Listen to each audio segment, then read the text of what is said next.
જો તમે શરૂ કરવા જઈ રહ્યા છો નવો બિઝનેસ કે એક્ઝિસ્ટિંગ બિઝનેસમાં એક્સપાન્શન અને તેના પર મળતા પ્રોજેક્ટ ફાઇનાન્સ અને સબસિડી વિશે જો તમને જાણકારી નથી અને જો તમે મેળવવા માંગો છો પ્રોજેક્ટ ફાઇનાન્સની વિગત અને રાજ્ય સરકાર અને ભારત સરકારની વિવિધ યોજનાઓ અંતર્ગત મળતી સબસિડીના લાભોની જાણકારી, તો આજે જ મારી સાથે જોડાઓ. હું છું રાજેશ સવનિયા. મારી ફર્મનું નામ છે એડવર્ડ કોર્પોરેશન રાજકોટ. અમે આપીશું પ્રોજેક્ટ ફાઇનાન્સ અને સબસિડીની વિગતવાર માહિતી. પછી સેક્ટર કોઈ પણ હોય, manufacturing sector, service sector, tourism sector, healthcare sector, industrial infrastructure, warehouse and godown, transportation and logistic sector, agriculture and food processing sector, biotechnology sector, IT and IT companies, startups, film industries, solar and wind sector. 250થી વધારે industry અને અલગ અલગ સેક્ટરના અનુભવને લઈને તમારા આવનારા project માટે અમે તમને મદદરૂપ થઈ શકીએ છીએ નીડ એનાલિસિસ અને બેંક સિલેક્શનની અંદર. તેમજ તમારી ઇન્ડસ્ટ્રી અને સેક્ટરને લાગુ પડતી ગવર્મેન્ટની જે કોઈ યોજના છે એમની ડિટેલ માહિતી, જેથી કરીને તમે કરી શકો છો આગોતરું પ્લાનિંગ અને મેળવી શકો છો પૂરેપૂરો સબસિડીનો લાભ.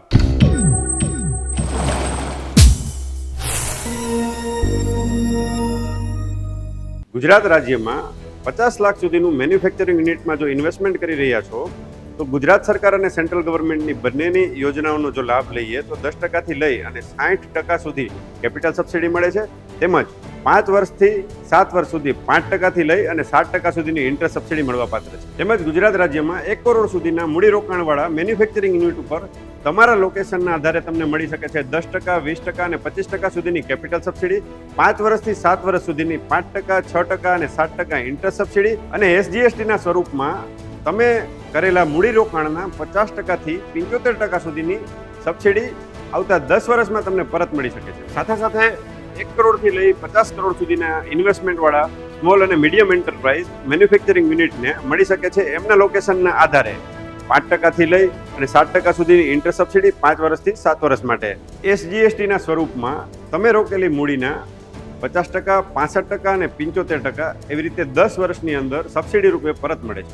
એવી જ રીતે 50 કરોડથી ઉપરના ઇન્વેસ્ટમેન્ટવાળા મેન્યુફેક્ચરિંગ યુનિટ કે જેને આપણે લાર્જ સેક્ટર યુનિટ કહીએ છીએ, આવા લાર્જ યુનિટને 10 વર્ષ માટે 7% ઇન્ટરેસ્ટ સબસિડી વ્યાજ સહાય મળે છે અને SGSTના સ્વરૂપમાં 50%થી 75% એમની રોકાયેલી મૂડીના પરત મળે છે. સર્વિસ સેક્ટરમાં 20 લાખ સુધીના ઇન્વેસ્ટમેન્ટ ઉપર મળી શકે છે 90%થી 95% સુધીનો પ્રોજેક્ટ ફાઇનાન્સ અને 10%થી લઈ 35% સુધીની કેપિટલ સબસિડી.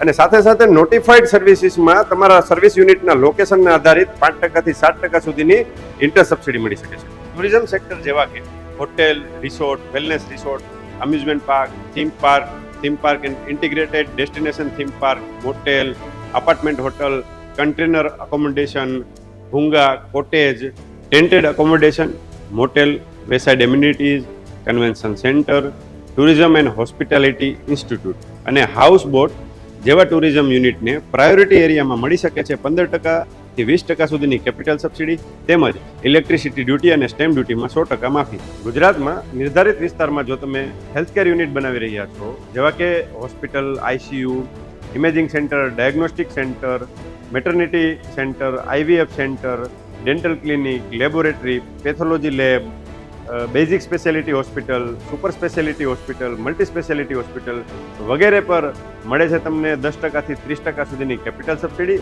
અને 5 વર્ષથી 7 વર્ષ સુધી 4%થી 7% સુધીની ઇન્ટરેસ્ટ સબસિડી અને સાથે સાથે ઇલેક્ટ્રિસિટી ડ્યુટીમાં માફી. ઇન્ડસ્ટ્રીયલ ઇન્ફ્રાસ્ટ્રક્ચર જેવા કે ઇન્ડસ્ટ્રીયલ પાર્ક પર 25% સુધીની કેપિટલ સબસિડી અને પ્રાઇવેટ ડેવલપરો દ્વારા ડેવલપ થયેલી મિની એસ્ટેટમાં ઇન્ડસ્ટ્રીયલ સેટ ઉપર 55% સુધીની સબસિડી મળવા પાત્ર છે.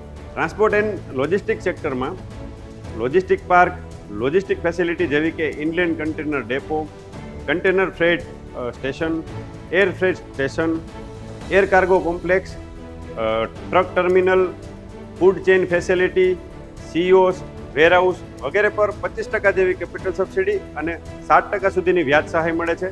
સાથે સાથે ઇલેક્ટ્રિસિટી ડ્યુટી અને સ્ટેમ્પ ડ્યુટીમાં 100% માફી મળે છે. એગ્રીકલ્ચર કોમોડિટીના વેરહાઉસિંગ માટે સેન્ટ્રલ ગવર્મેન્ટ આપે છે વેરહાઉસ અને ગોડાઉન ઉપર 25%થી લઈને 33% સુધીની કેપિટલ સબસિડી. એગ્રીકલ્ચર અને ફૂડ પ્રોસેસિંગ યુનિટ ઉપર સેન્ટ્રલ ગવર્મેન્ટ આપી રહી છે 35% સુધીની કેપિટલ સબસિડી અને અન્ય ઘણા બધા લાભો. બાયોટેકનોલોજી સેક્ટરમાં bio fertiliser, bio fuel, bio plastic, bio medical device, bio chip, bio sensor, nano biotechnology, synthetic biology, stem cell અને સેલ કલ્ચર જેવા અનેક બાયોટેકનોલોજી પ્રોડક્ટના મેન્યુફેક્ચરિંગ ઉપર તમને મળી શકે છે 25% જેવી કેપિટલ સબસિડી અને 7% જેવી ઇન્ટરેસ્ટ સબસિડી, સાથે સાથે અન્ય ઘણી બધી સબસિડી.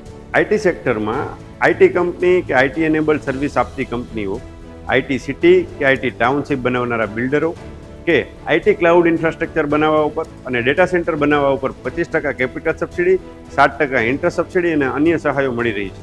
ગુજરાતમાં સ્ટાર્ટઅપ અને ઇનોવેશનને સપોર્ટ કરવા માટે સરકાર આપી રહી છે સસ્ટેનન્સ અલાઉન્સ 20,000 થી 25,000 per month, seed fund 30 lakh સુધીનું અને 9% સુધીની ઇન્ટરેસ્ટ સબસિડી, સાથે સાથે મેન્ટરિંગ અલાઉન્સ પણ 15 લાખ સુધીનું અને અન્ય ઘણી બધી સહાયો.